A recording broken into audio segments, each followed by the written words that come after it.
Bonjour à tous, bienvenue à la Bergerie chez vous. Nous nous réjouissons de passer ce temps de culte avec vous.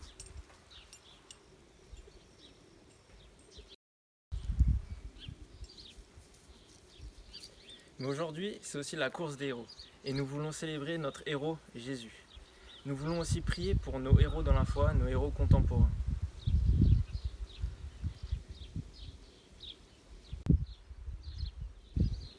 Ouais, Seigneur, on veut te prier pour nos frères du Cameroun, Seigneur. Merci déjà pour tout ce qu'ils sont pour nous, pour ces héros de la foi qu'on a, Seigneur Jésus. On veut te les remettre vraiment dans ta main.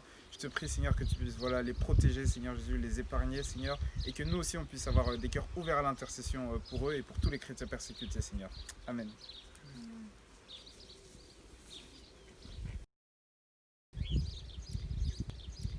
Nous serons conduits maintenant dans un temps de louange par Pierre, David, Estelle et Fred.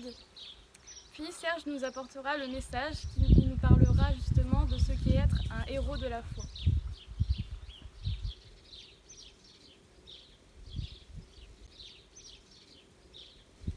Et n'oubliez pas notre petit défi photo. Pour cela, c'est simple. Prenez des photos de vous en train de vivre ces temps et avec qui vous les partagez. Partagez-les sur vos groupes WhatsApp et sur l'adresse mail labergerielive@gmail.com.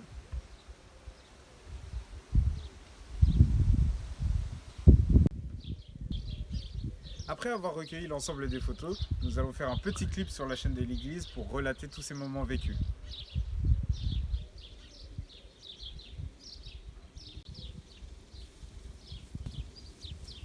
Il ne nous reste plus qu'à vous souhaiter un très bon culte dans la présence de Dieu.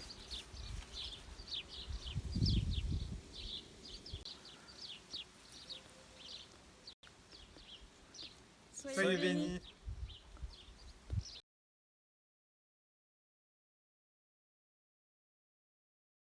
Bonjour à tous, bienvenue. On est content de partager ce temps de louange avec vous.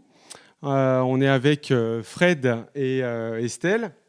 Et voilà, on espère que vous allez bien et que vous êtes prêts à louer notre Dieu. Alors, on va prendre un nouveau chant ce matin qui me fait penser au psaume 16. Alors, je vais vous lire une partie, tout du moins. Je dis à l'Éternel, toi, tu es mon Seigneur et mon bonheur est en toi seul. Oui, je veux bénir l'Éternel qui me conseille et même dans la nuit, je suis instruit dans mon être intérieur.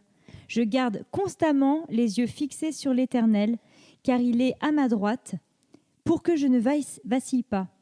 Voilà pourquoi mon cœur est dans la joie, mon âme exulte d'allégresse, ainsi mon corps repose dans la confiance.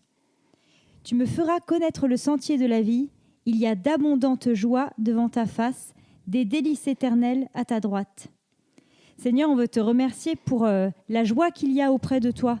Seigneur, qu'on soit dans les temps difficiles comme dans les moments faciles. Seigneur, c'est toi qui es notre joie, que ce soit en perspective ou dans le concret de la situation présente. Seigneur, on veut juste te louer et te glorifier parce que ta présence est ce qui nous rassure. Amen. Amen.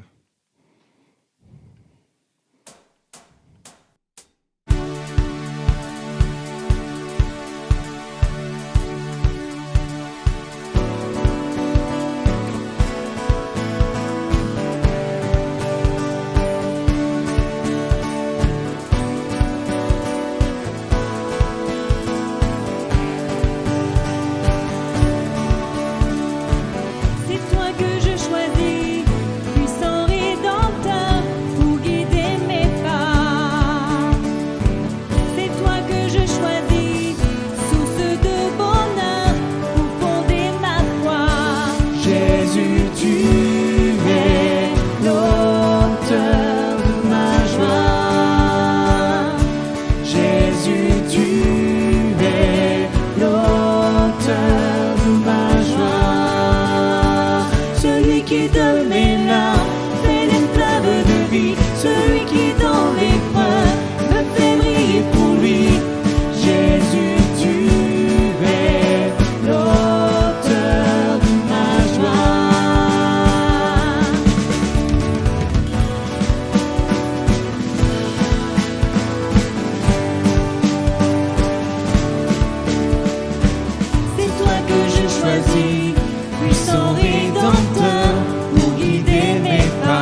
choisi, source de bonheur pour fonder ma foi. Jésus, tu es l'auteur de ma joie. Jésus, tu es l'auteur de ma joie.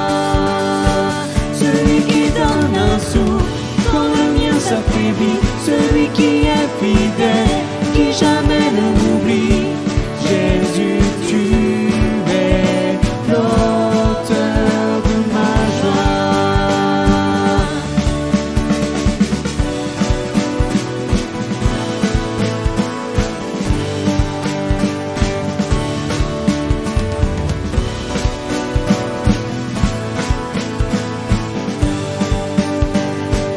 Celui qui donne les larmes et les fleuves de vie, celui qui dans l'épreuve me fait briller pour lui. Jésus, tu es l'auteur de ma joie. Celui qui donne un souffle quand le mien s'affaiblit, celui qui est fidèle, qui jamais ne m'oublie. Jésus, tu es l'auteur de ma joie.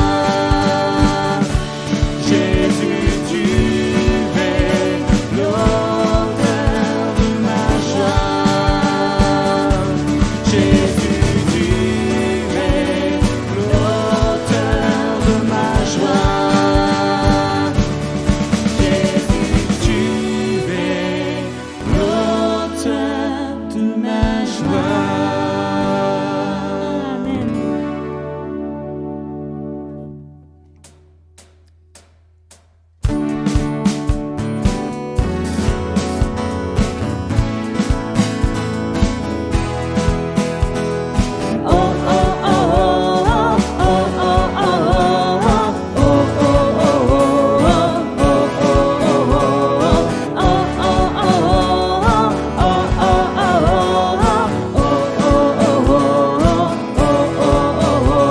Le péché m'a brisé, tu m'as relevé.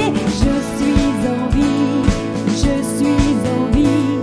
Pour ma liberté, tu m'as racheté. Je suis en vie, je suis en vie. Justifié par ta résurrection, je vis pour glorifier ton nom. Tu crées en moi un cœur nouveau. Par ton amour, nous t'élevons plus haut dans le chemin. La vérité, tu es la vie, ô Dieu de l'infini. Oh, oh, oh, oh, oh, oh, oh, oh, oh, oh, oh, oh. Tu m'as tout donné, je veux le chanter. Joie du Seigneur remplit mon cœur, tel un océan, ta grâce se répand. Joie du Seigneur remplit mon cœur, justifié par ta résurrection. Je vis pour glorifier ton nom. Tu crées en moi un cœur nouveau. Par ton amour, nous t'élevons plus haut.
Amen.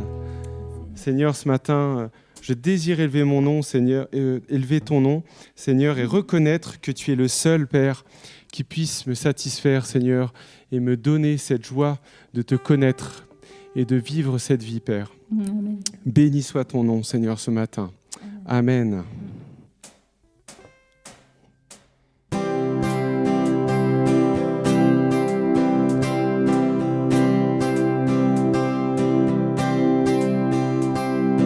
Quittant la gloire de ton ciel, tu es venu sur terre.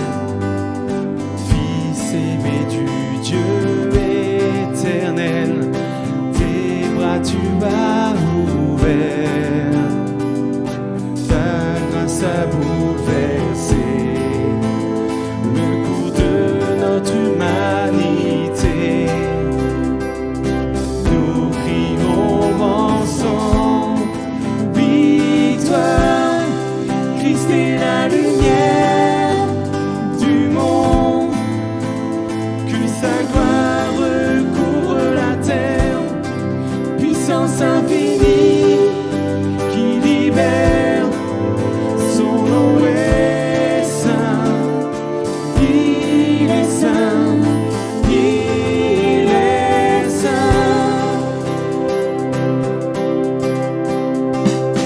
Nous les fils et les filles du roi entendons chaque jour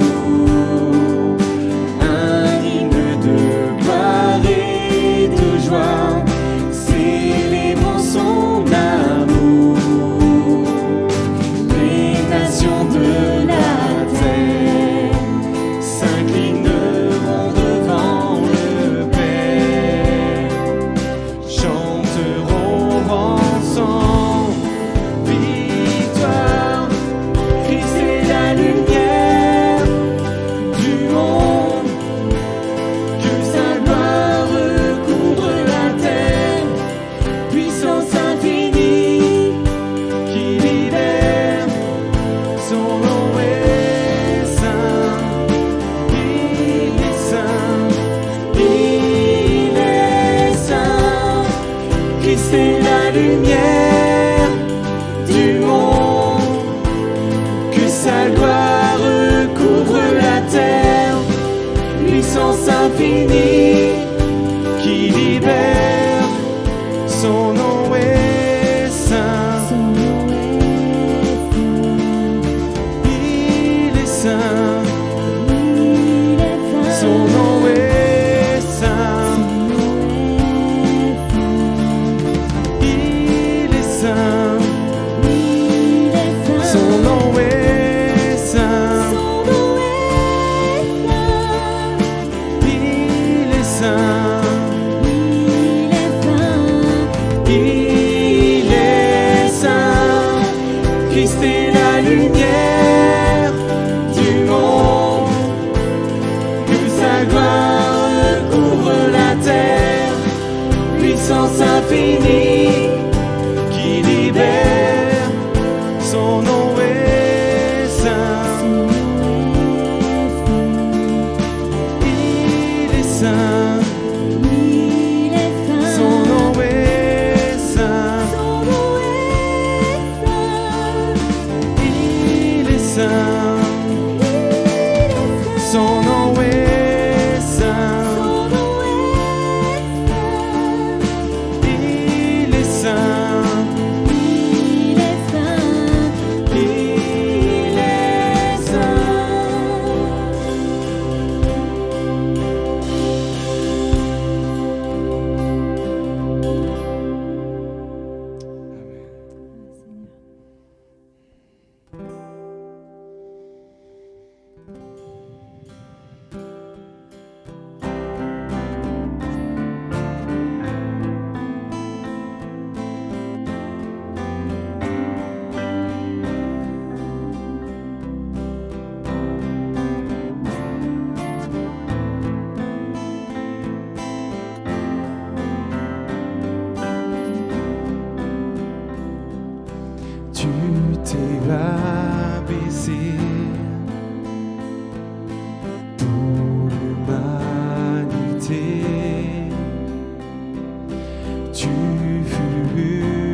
aujourd'hui. Mon âme s'écrie Alléluia, Alléluia, Alléluia. Tu es saint, tu es saint.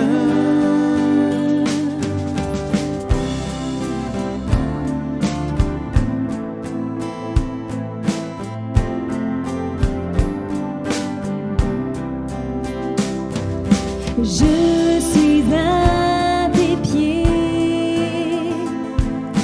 pour te remercier d'avoir accepté de tout supporter. Éprouvé, je tiens. Pardonné,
à entrer dans des chemins d'obéissance qui te rendent gloire. Seigneur, aide-nous à avoir des vies qui t'honorent par notre façon d'aimer ceux qui nous entourent, par notre façon de penser, par notre façon de t'écouter et de mettre en pratique ce que tu nous demandes, Seigneur. Nous voulons t'exalter et te glorifier, mais pas seulement par nos paroles, Jésus. Amen.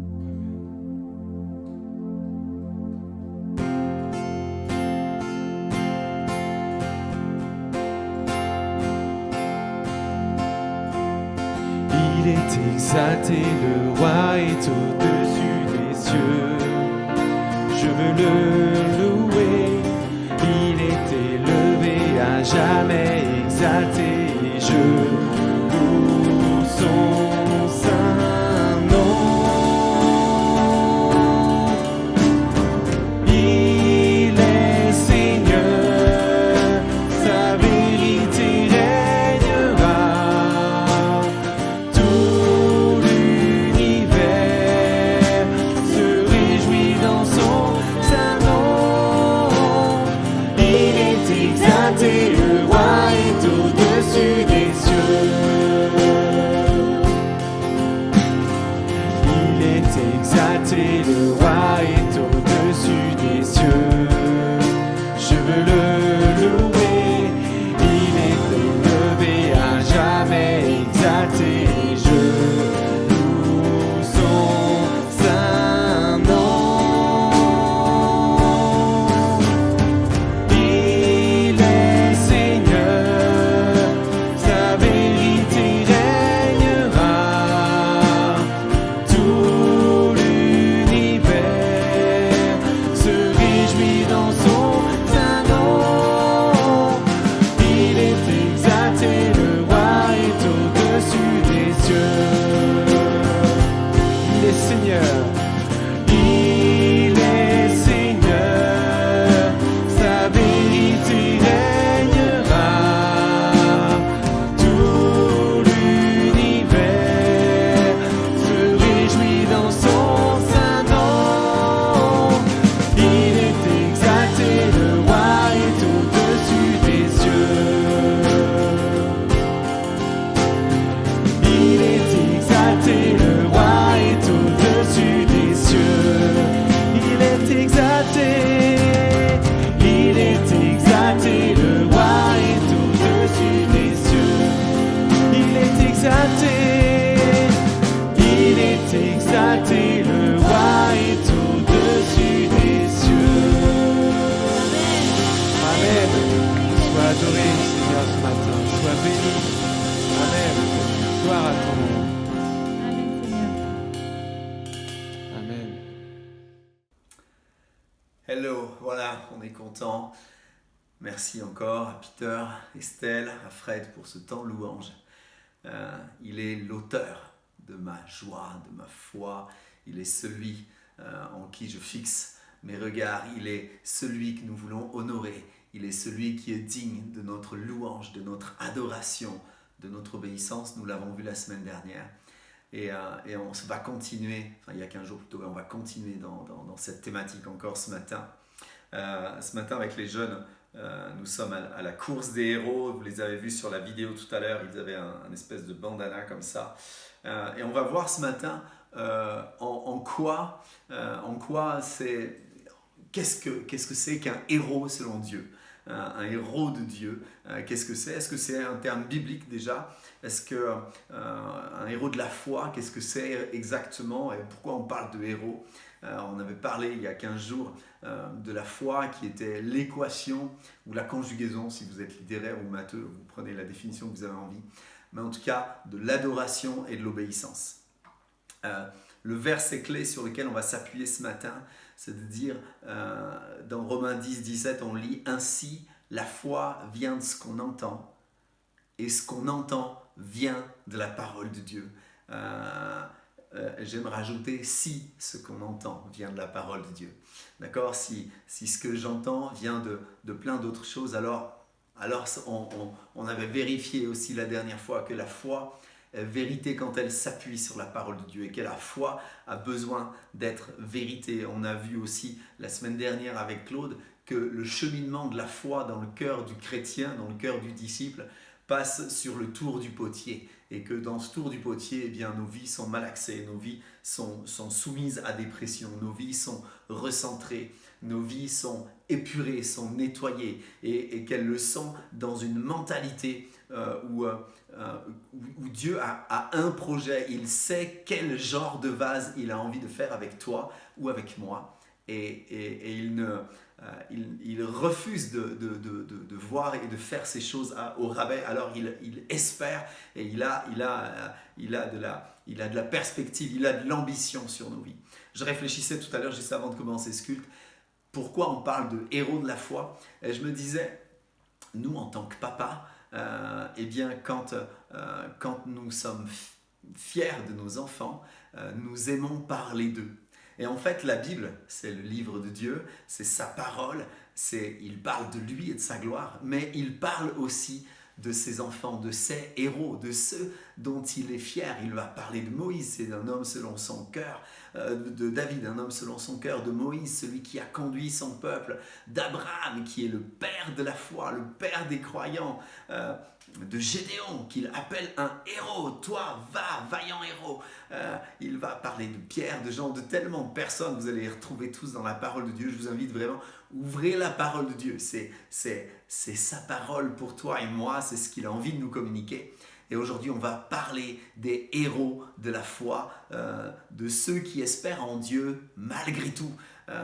Les héros ne sont pas ceux qui courent ce matin. Nous sommes, avec les jeunes par exemple, et puis toutes les personnes qui sont engagées dans cette aventure, des récolteurs, de ceux qui sont sur le bord de la course. Je ne sais pas si vous avez déjà fait une course, mais il y a à plusieurs points, il y a des points relais où il y a des protéines, des vitamines à prendre, des verres d'eau à prendre. Et j'ai envie de dire, la course des héros, c'est un peu ça. Nous, on est sur le bord de la course et on a préparé des vitamines, des choses à leur donner, à leur communiquer. On a envie de les encourager. Et la course des héros, c'est ça. Mais les héros, c'est ceux qui courent pour Dieu, c'est ceux qui souffrent pour Dieu, c'est ceux qui vivent la pression pour Dieu. Et aujourd'hui, on parle des héros de la foi du Nord Cameroun et c'est ceux qu'on soutient d'une manière plus spécifique aujourd'hui au travers de cette course. Mais dans toutes nos vies, nous sommes appelés nous-mêmes à être des héros de la foi. On verra à la fin de ce message, on relira Hébreux 10 et 11 et un peu plus particulièrement. Alors j'aimerais déjà commencer par vous parler de plusieurs personnages qu'on retrouve dans la Bible, de plusieurs situations. On va prendre ces plusieurs situations, on va en parler comme ça de manière un petit peu point par point, et puis on prendra ensuite le temps de définir, à cause de ces situations qu'on va avoir lues rapidement, de définir, eh bien voilà ce qu'on peut conclure de ce que sont des héros selon le cœur de Dieu, des héros de la foi. Le premier qui me vient en tête, c'est Abraham, notre père dans la foi, qui reçoit l'approbation, le regard favorable de Dieu parce qu'il croit. Il croit simplement. C'est pas son mérite, c'est pas ses forces, c'est pas toutes ces choses-là. C'est simplement, il fait confiance. Il accepte d'écouter la parole de Dieu.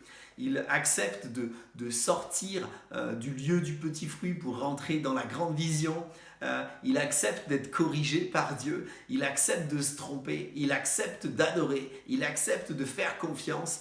Et quand bien même il se trompe, il redonne sa confiance à Dieu. Et j'aime particulièrement ce moment où Abraham va offrir Isaac, le fils de la promesse. Dieu lui dit, vous trouvez ça dans le livre de la Genèse, Dieu lui dit, il va tester la foi d'Abraham, crash test, je le dis une première fois, il va crash tester la foi d'Abraham et il va dire, Abraham, maintenant il a son fils Isaac, tu vas me l'offrir en sacrifice. Et Abraham dans cette histoire part pour obéir à Dieu. Il n'en parle à personne dans un contexte un peu particulier pour ne pas être choqué par le raisonnable et par la logique. C'est déjà tellement choquant dans son cœur et il sait que Dieu est capable même de ressusciter les morts. Et Abraham va partir avec son fils et il va aller jusqu'au bout, jusqu'au moment où c'est Dieu qui va l'arrêter. Et ça, c'est juste pour te dire, il y a des pas de foi que Dieu te demande et me demande, où Dieu met sa main et m'arrête. Mais c'est dans le sens, il est en train de tester ma foi. Il est en train de voir jusqu'où je suis vraiment prêt à le suivre. Dieu n'est pas un tueur sanguinaire. Et dans cette histoire que tu retrouves dans le livre de la Genèse, eh bien, Abraham est arrêté alors qu'il est en train de mettre à exécution et d'obéir pleinement à ce que Dieu lui a demandé. Dieu lui dit, c'est bon, maintenant, je sais que tu me fais confiance. Abraham. La deuxième personne à laquelle je pense, c'est Joseph. Joseph est un jeune homme quand il reçoit de la part de Dieu plusieurs rêves. Des rêves où il domine, des rêves où il est en position d'autorité et où la lune, le soleil et ses frères s'agenouillent devant lui. Forcément, ces rêves sont mal pris par la famille au départ. Et puis derrière ces rêves, donc derrière la révélation de ce que Dieu prépare pour lui, mais Dieu lui révèle une partie seulement, il ne lui révèle pas tout le cheminement. Mais derrière cette révélation, il va y avoir sans arrêt des hauts et des bas. Et surtout des bas et des hauts, des bas et des hauts et des bas. Et c'est de plus en plus bas. Joseph est déjà lynché par ses frères. Ils imaginent le mettre à mort. Et puis alors qu'ils imaginent le mettre à mort, ils le sortent quand même. Et il est vendu esclave. Et alors qu'il est vendu esclave, il va être vendu à Potiphar. Et alors qu'il est vendu à Potiphar, alors là, ça remonte. Il a la confiance, il devient le numéro 1. Il devient comme le fils, quelque part, de Potiphar. Celui qui gère tout l'ensemble de sa maison, à qui Potiphar a donné le sceau d'autorité. Toutes les affaires, tout ce qui s'organise dans la maison et dans le business de Potiphar passe par Joseph. Et puis là, il y a un down, une baisse. Il descend complètement. Il est à nouveau dans une circonstance d'esclavage, de prisonnier. C'est compliqué pour Joseph. Et sans cesse, il semble que la vision qu'il a reçue de Dieu s'éloigne. Mais Joseph reste accroché et reste fidèle à Dieu. Ensuite, nous avons, je pense à l'histoire de Job. Job nous inspire dans la foi et fait partie des héros de la foi vraiment, parce que Job va résister et va tenir ferme dans sa confiance en Dieu, malgré des moments de questionnement et des moments de trouble dans son cœur intérieur.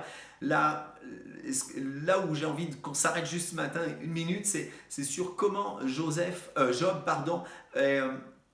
est soumis à la pression des mauvais conseillers. Et je ne pense pas seulement à ses amis, je pense particulièrement à son épouse. À son épouse qui a plein d'empathie pour Job. Madame Job a perdu aussi ses enfants. Madame Job a perdu aussi le bétail et le cheptel. Madame Job a vu la tristesse de son mari et elle est forcément pleine d'empathie. Elle comprend la douleur de son mari. Mais dans la compréhension de la douleur de son mari, elle l'encourage à lâcher la main de Dieu. Elle lui dit « Maudis Dieu et meurs ». C'est terrible. Et dans la foi, il est un héros de la foi dans le sens où il tient ferme, mais il tient ferme sous la pression de l'empathie. Parfois, dans la marche de la foi, il y a des mauvaises empathies, des conseillers qui même s'ils vous aiment, sont en décalage. Ils ont lâché eux-mêmes l'espérance et la foi en Dieu. Job va traverser ce temps de pression. Une autre personne à laquelle je pense, j'en parlais tout à l'heure dans l'introduction, c'est Gédéon. Gédéon, c'est un homme, c'est un petit homme. Il est de la plus petite famille. Il se décrit d'ailleurs comme ça. Moi, je suis un moins que rien de la plus petite famille. Mon père fait partie de la plus petite maison de la tribu. On n'a rien. On est des moins que rien, de moins que rien. Et Gédéon avance dans la vie avec cette mentalité-là, dans un contexte d'oppression. Mais quand Dieu lui parle, il l'appelle son héros. Vaillant héros. Dieu voit en Gédéon autre chose qu'un gars qui bat du blé en cachette. Quand Gédéon a des moments de doute, et ça c'est juste pour t'encourager aussi, la foi, il y a aussi dans la foi, les temps de doute font partie de la vie normale du héros de la foi. Et le héros de la foi, alors je fais très attention et je te fais confiance, toi qui écoutes ce message, les toisons ne sont pas à prendre à toutes les sauces. Mais quand on a un cœur qui est droit et quand on cherche à écouter Dieu, eh bien Dieu honore. Et Gédéon, à un moment donné, il est tellement surpris par le regard de Dieu sur sa vie et par ce que Dieu lui demande de faire qu'il va demander à Dieu une confirmation. Et Dieu ne l'envoie pas balader en lui disant « Non, mais tu doutes, c'est pas bon. » Non, Dieu va l'encourager. Et à 2 reprises, il va lui répondre sur une toison, il va lui répondre sur une confirmation. Ce que je veux dire, c'est que les héros de la foi ont aussi besoin d'être encouragés. Et Dieu ne rejette pas quand tu as besoin d'être encouragé, Dieu le sait. Cette semaine, en tout début de semaine, j'avais un moment où j'avais une perte de morale, j'étais confus, vous savez, dans la période dans laquelle on est, la perspective est bizarre, on ne la voit pas trop d'ailleurs. Je dis, Seigneur, mais où est-ce que tu me veux? Qu'est-ce que tu veux que je fasse aujourd'hui? Et je ne vous dirai pas quel texte, mais le Seigneur m'a redonné tout de suite 2 textes à cœur qui m'ont rappelé les promesses de Dieu, qui m'ont rappelé ce qu'il me confiait, comment il me confiait les choses et comment je ne devais pas m'inquiéter et comment il ramenait la perspective comme lui la voyait. Alors voilà, les héros de la foi ont des doutes, mais ils ne se laissent pas accabler par les doutes, ils les présentent à Dieu et Dieu connaît le cœur, et il connaît le cœur de Gédéon, et dans ce cadre-là, eh bien, il va lui répondre, il va lui donner des confirmations. Et Gédéon est un gars qui obéit. On note ça juste dans un coin de ta tête. C'est un gars qui obéit. Des confirmations pour des confirmations, Dieu n'en donne pas. Dieu donne des confirmations à celles et ceux qui rentrent dans des pas d'obéissance. D'accord ? Et puis, une dernière histoire que j'ai envie de partager ce matin avec vous très rapidement. Je lisais en début de semaine 1 Samuel 4. 1 Samuel 1, 2, 3, c'est l'appel de Samuel, c'est la naissance, c'est Samuel qui est confié à Élie, c'est Samuel qui reçoit de la part de Dieu que la maison d'Élie, donc le sacrificateur, pas le prophète, Élie sans eux, marche à l'envers, que Élie honore ses fils plus que Dieu. Il y a vraiment un gros problème dans la maison d'Élie. Et puis, 1 Samuel 4, on arrive à un temps où Samuel commence à entendre vraiment la parole de Dieu et il sait ce que Dieu dit. Et 1 Samuel 4, voilà ce qui nous est raconté. Il y a une histoire où les Philistins viennent faire la guerre à Israël. Et la première étape, c'est que les Philistins, donc ils sont vis-à-vis, et au milieu c'est la vallée pour la guerre, donc les 2 armées vont se confronter. Et dans la première séquence, Israël perd 3000 hommes. Et est vraiment en défaite. Israël rentre dans son campement et là, ils ont une idée. Ils disent, on va faire venir l'arche de l'Éternel au milieu de nous. C'est dit, et donc ils font venir l'arche de l'Éternel et puis les 2 fils d'Élie. Et quand l'arche de l'Éternel est rentrée dans le camp, c'est dit qu'il y a eu un cri de joie. La terre a tremblé tellement ils étaient dans l'excitation, si on s'arrête là dans la lecture, on se dit « Waouh, mais quelle foi! Ça y est, la foi va être décuplée. » Juste derrière, tu lis dans 1 Samuel 4, tu continues la lecture et tu t'aperçois que les Philistins entendent les cris de guerre. Ils entendent ce qu'on pourrait communément croire que c'est la foi des Hébreux. Et les Philistins sont terrorisés.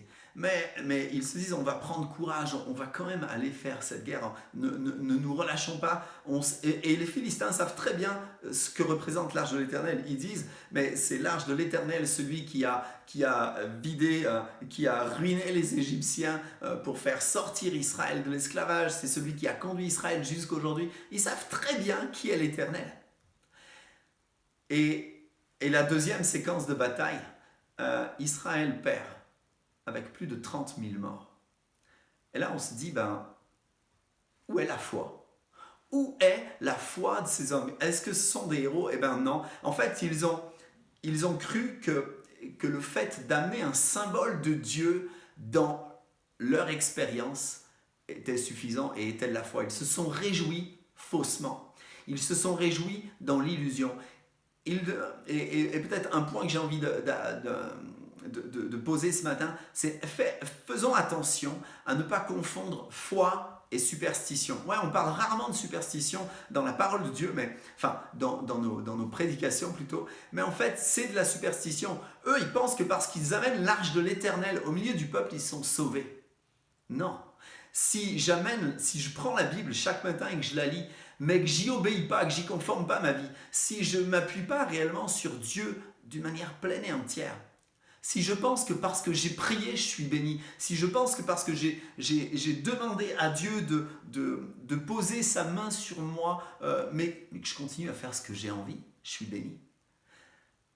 Le livre des juges qui précède juste Samuel se résume ainsi, chacun faisait ce qui lui semblait bon. Et le problème, la foi ne peut pas se conjuguer avec chacun faisait ce qui lui semblait bon. Et ils amènent Dieu là-dedans, en fait, ils amènent la superstition, ils pensent qu'en amenant le symbole de la présence de Dieu, ils vont gagner. Le résultat, c'est une défaite. Et ça, c'est juste pour se dire, eh bien, nous avons besoin d'être des hommes de foi en esprit et en vérité. Pas en symbole, c'est une chimère, mais en esprit et en vérité. Dieu veut nous conduire dans la foi, pas dans la superstition. La superstition, c'est croire que en amenant quelque chose, un objet ou un baratin quel qu'il soit, les choses vont changer.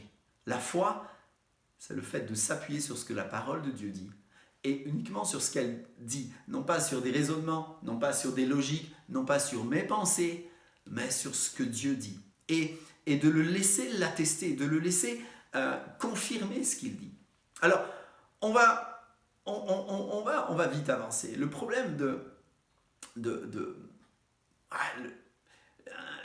le problème, c'est qu'en fait, on s'aperçoit que la foi est quelque chose qui est vite un peu mélangé dans nos têtes. Alors, on va prendre plusieurs points. Les héros, selon Dieu, et la première chose, sont ceux qui s'appuient sur sa parole et qui connaissent et marchent sur sa parole. Ceux qui entendent la parole de Dieu, dans les héros qu'on a vus juste avant, Abraham, Joseph et tout ça, puis il y en a plein d'autres, on voit que c'est des hommes qui sont appuyés sur la parole de Dieu, qui ont expérimenté la parole de Dieu. Ce sont ceux qui lisent, qui aiment la parole de Dieu et qui la mettent en pratique. Je me souviens de cette histoire, j'ai déjà raconté plusieurs fois et on l'avait entendu il y a quelques temps, du témoignage d'un pasteur chinois qui disait « Il y a 3 types de chrétiens. Il y a ceux qui ont une Bible et qui ne la lisent pas. Cela ne compte pas. Il y a ceux qui ont une Bible, la lisent, mais ne l'aiment pas et donc ne l'appliquent pas. Cela ne compte pas non plus. Il y a ceux enfin qui ont une Bible, qui l'aiment, qui la lisent et qui la mettent en pratique. Cela compte, mais ceux-là sont trop peu nombreux. La foi, c'est ça. Est-ce que je considère ce que la parole de Dieu me dit ?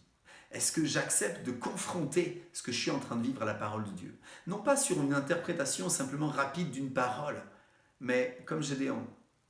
Seigneur, est-ce que tu as vraiment dit ça ? Comme Abraham, à plusieurs reprises, Dieu a confirmé à Abraham sa parole et son autorité et ce qu'il avait comme vision pour lui. Et je crois que c'est important dans ce qu'on vit avec Dieu de dire « Seigneur, viens et confirme-moi dans mon chemin de prière lundi après-midi. » C'est ce que je faisais. Je dis « Seigneur, montre-moi où j'en suis. » Il y a tellement d'hommes, de héros de la foi qu'on voit comme ça. David face à Goliath, David s'appuie sur ce qu'il a expérimenté de Dieu et sur ce que Dieu lui dit. Quand Pierre avance dans le cheminement avec Jésus, il va à plusieurs reprises s'appuyer sur la parole de Dieu. Sur ta parole, Luc 5, sur ta parole je jetterai le filet dans la barque et dans la tempête. Sur ta parole ordonne que je sorte et je vais marcher sur l'eau. Et Pierre marche sur l'eau. Il s'appuie sur ce que Dieu dit. D'accord ? Les héros sont celles et ceux qui s'attendent à Dieu et qui agissent comme Dieu leur dit. Le signe distinctif d'un héros selon le cœur de Dieu, c'est quelqu'un qui obéit et qui est fidèle. Et qui est fidèle, pas dans les grandes choses déjà, mais dans les petites choses du quotidien. Une chose que je notais, c'est que les héros de la foi commencent tous dans des choses simples du quotidien. David commence dans l'expérience de garder des brebis. Gédéon commence dans l'expérience de battre le blé. Pierre commence dans l'expérience de pêcher des poissons. Ils sont dans leur quotidien. Les héros sont celles et ceux qui s'attendent à Dieu et qui agissent comme Dieu leur dit. Alors, le fait de se soumettre à l'autorité de la parole de Dieu t'amène à devenir un héros dans la foi. C'est important. Le fait de te soumettre à l'autorité de la parole de Dieu, à ce que Dieu dit, t'amène à devenir un héros dans la foi. Un héros selon le cœur de Dieu, c'est celui qui accepte, comme on l'a lu tout à l'heure dans le premier verset, Romains 10, 17, qui accepte que la parole de Dieu est une autorité et que cette autorité va faire la différence dans ma vie. Romains 10, 17 nous disent que la foi vient de ce qu'on entend, quand ce qu'on entend vient de la parole de Dieu, d'accepter la vérité, d'accepter que la parole de Dieu est vérité et de conformer ma vie à ce qu'elle m'enseigne. Et là, je deviens un héros de la foi. Dieu est tellement fier de ses enfants et il les, je vais mettre des guillemets, mais il les loue dans sa parole. Il aime David, il aime Moïse, il aime Abraham, il aime Pierre, il aime Jean et tous les autres qui se sont confiés en lui, et il les aime tellement qu'il en parle. Il dit, voilà ceux qui m'ont fait confiance. Les héros de la foi sont confrontés au raisonnement, au raisonnable, à la logique et à la pression. Il n'y a pas de héros qui deviennent des héros sans avoir vécu ces choses-là. Dans les exemples qu'on a cités tout à l'heure, on l'a vu, Abraham avançait sans voir la réalité de la promesse avec ses yeux, mais la voyant dans son cœur. Moïse préféra être appelé un hébreu et être traité comme tel plutôt que de jouir des richesses de l'Égypte, enfin des richesses qui allaient très vite devenir sans impact. Mais pourquoi ? Parce qu'il avait la tête dans la pensée de Dieu, et les raisonnements ne l'ont pas touché, mais il y a eu des raisonnements dans ces temps-là, il y a eu de la logique, il y a eu de la pression, et dans nos vies, cette semaine, j'étais dans une situation où il y avait une situation de foi, une situation où je dois marcher dans ce que Dieu me dit, et puis il y a des moments quand Dieu me dit des choses, eh bien les choses, comme pour Joseph, le rêve commence à se réaliser, et puis il y a des moments où c'est comme si il y avait un break, il y a une cassure, d'un seul coup, le crash test redevient terrible.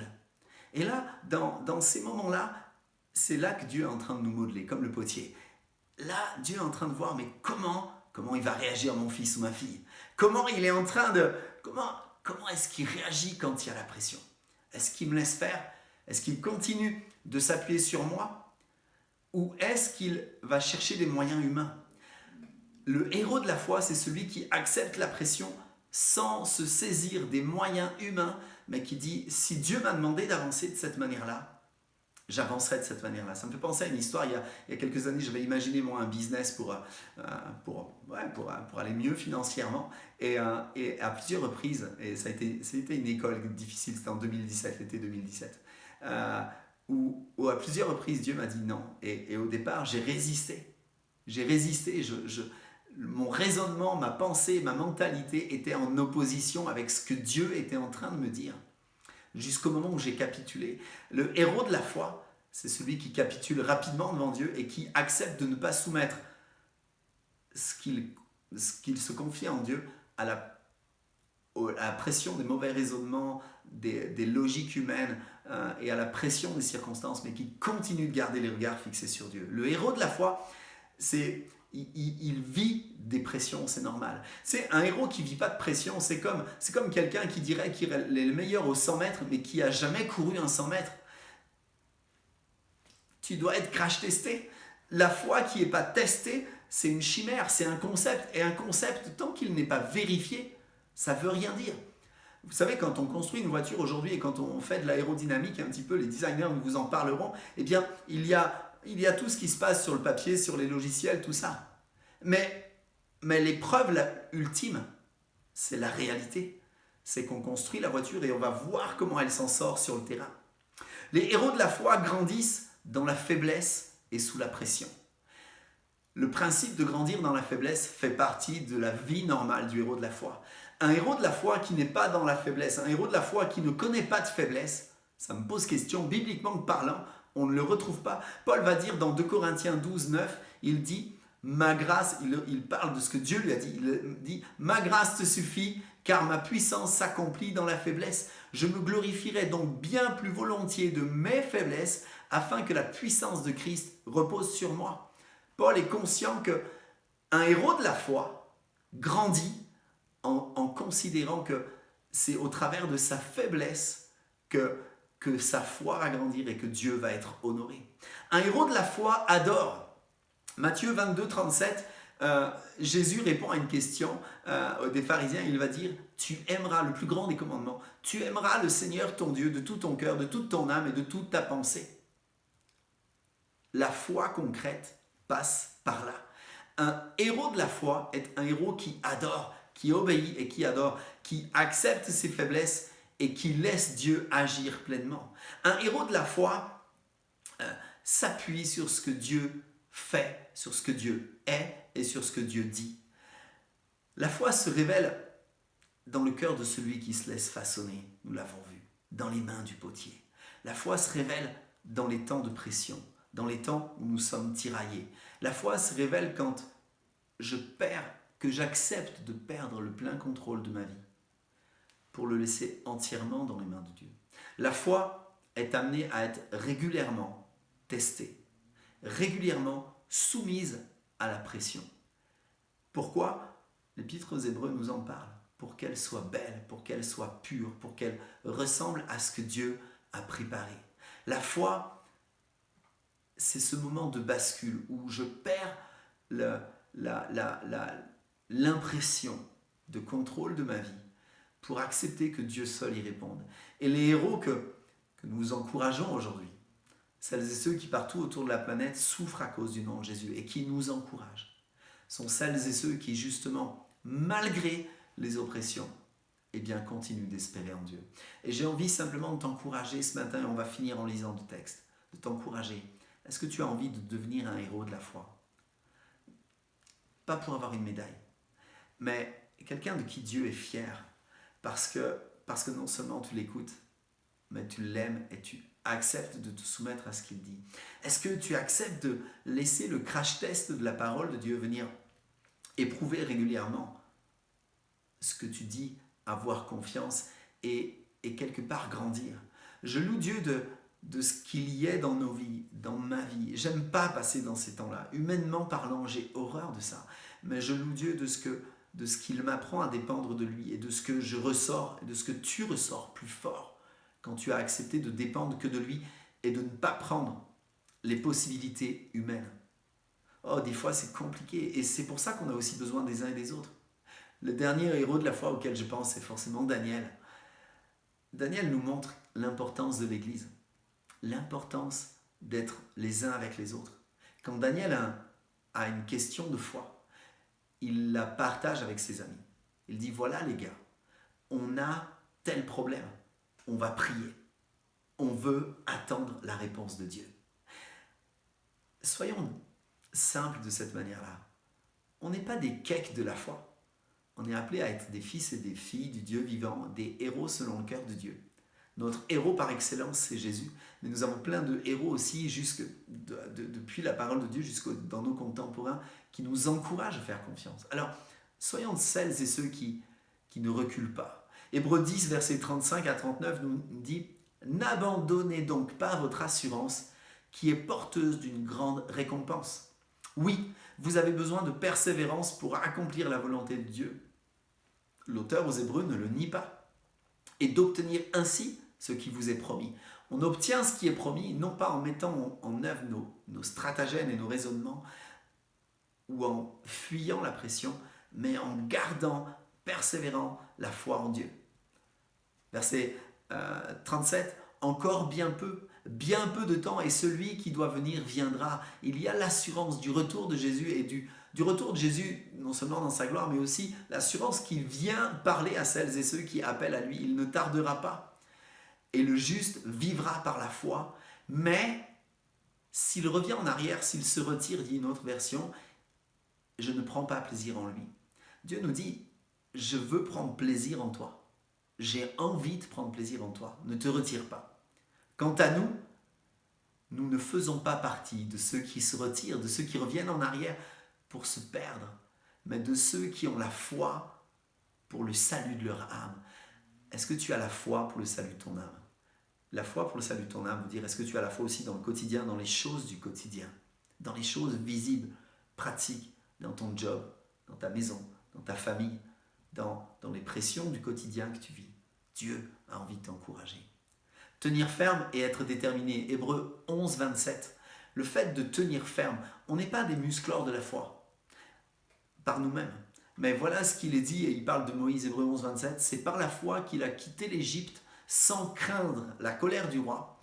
Et il s'est montré déterminé, comme s'il voyait celui qui est invisible. Une autre version, il dit, il se montra ferme. La foi demande à ce que je me montre ferme dans ce que Dieu veut. Et comment je peux me montrer ferme? Eh bien, en lisant sa parole, en la confrontant à la réalité, en invoquant son nom, en persévérant dans le quotidien.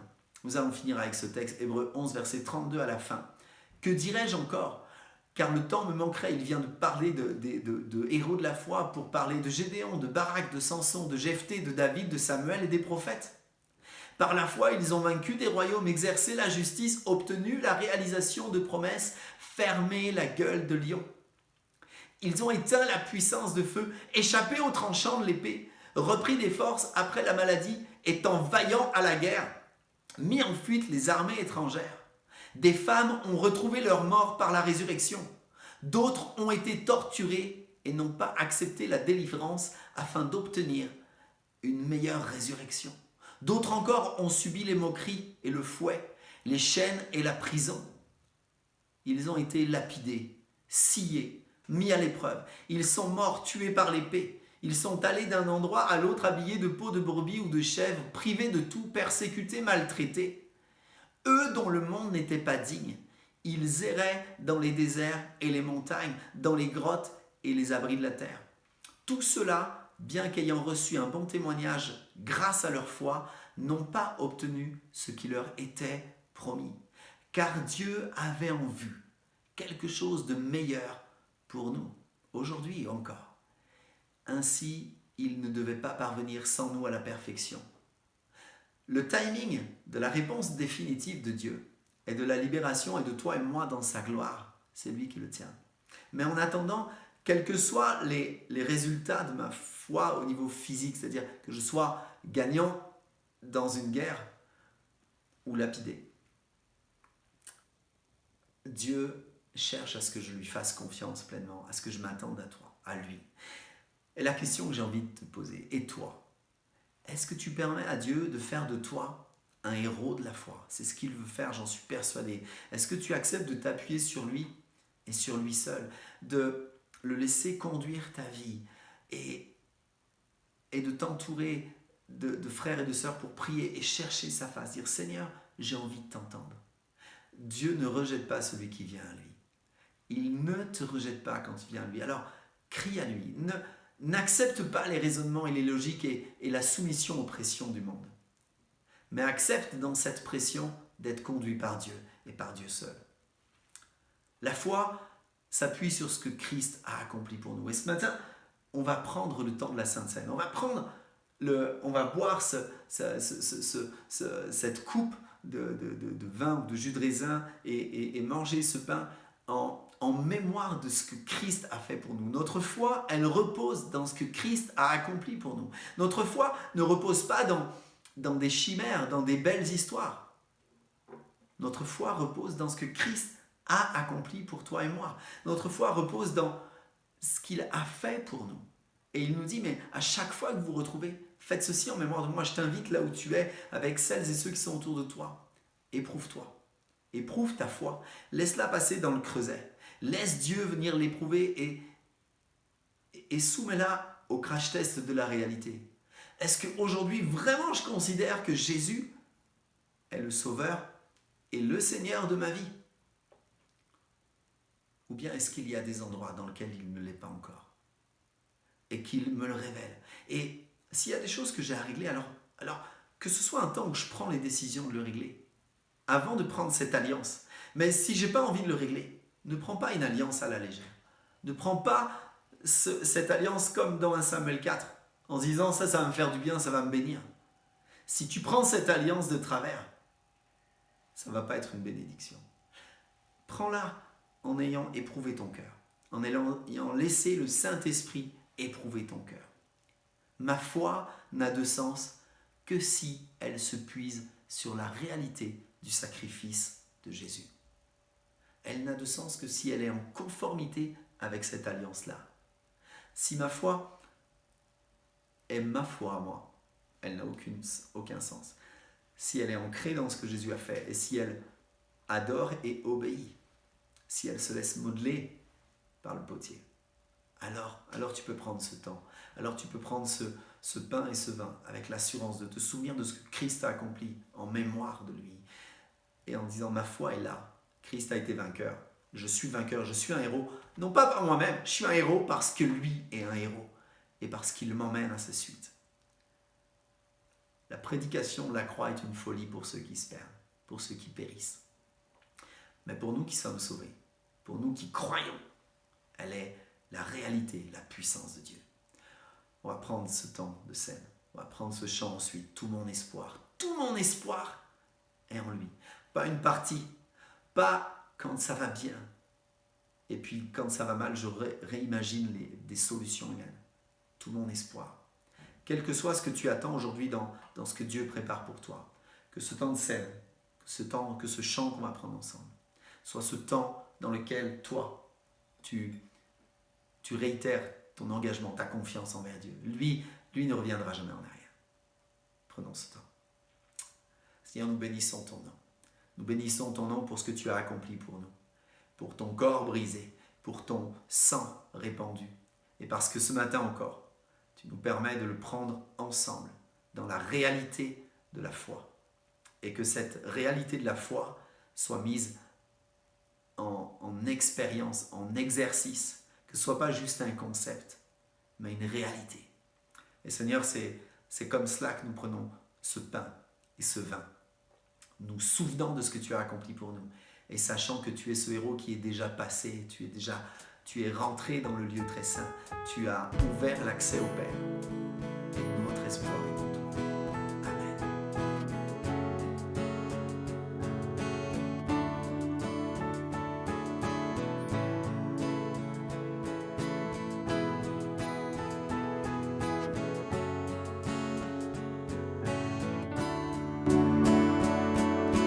Rien ne saurait me détourner de ton amour, il dure à jamais et guide mes pas chaque jour. Je tiendrai bon, je compterai sur toi.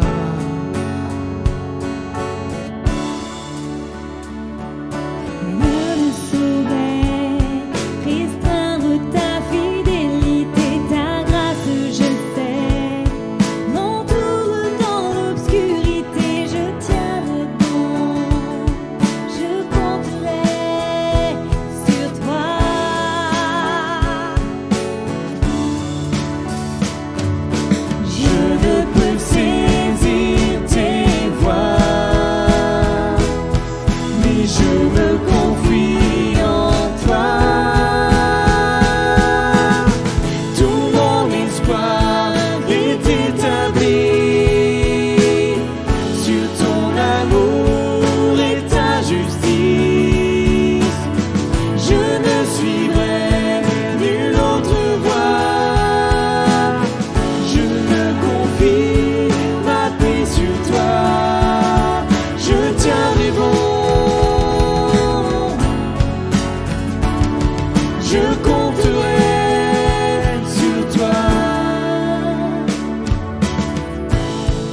Jésus, ton amour et ta justice.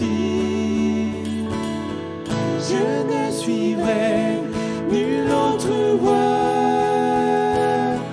Je me confie, m'appuie sur toi.